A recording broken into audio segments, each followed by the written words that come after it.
ঘটনাস্থল সেই Murshidabad medical college হাসপাতাল। এবার নিয়ম মেনে মেডিকেল সার্টিফিকেট নিতে বলায় চিকিৎসককে মারধরের অভিযোগ। মঙ্গলবার দুপুর 1:15 হাসপাতালের চক্ষু বিভাগের আউটডোরে রোগী দেখছিলেন চিকিৎসক অংশুমান দাস।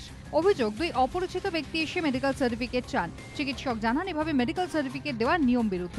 তিনি ওই ব্যক্তিদের হাসপাতালে সুপারের অনুমতি নিয়ে আসতে বলেন। একটি ছেলে আসে, তার একটি মেডিকেল ফিটনেস সার্টিফিকেট লাগবে। তখন আমি জিজ্ঞাসা করি যে মেডিকেল সার্টিফিকেট নেওয়ার জন্য কোনো গভর্নমেন্ট অর্ডার বা কোনো রিকুইজিশন কিছু আছে কিনা। তো সে বলে নেই। তখন তারা আরও 10-12 জন লোক নিয়ে এসে আউটডোর একটা অ্যান্সার করে। চিকিৎসকের অভিযোগের পরই 8-10 জন এসে চড়া হয়। টর্চ, চিকিৎসার সরঞ্জাম দিয়ে তাকে বেধড়ক মারধর করে তারা।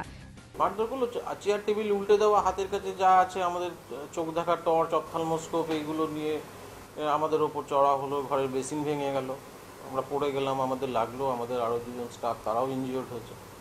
একজন সিকিউরিটি গার্ড ছিলেন আমার ঘরে, কিন্তু তিনি মহিলা, তিনি লাইন কন্ট্রোল করছিলেন। তার পক্ষে ওই অতজন মবকে কন্ট্রোল করা সম্ভব।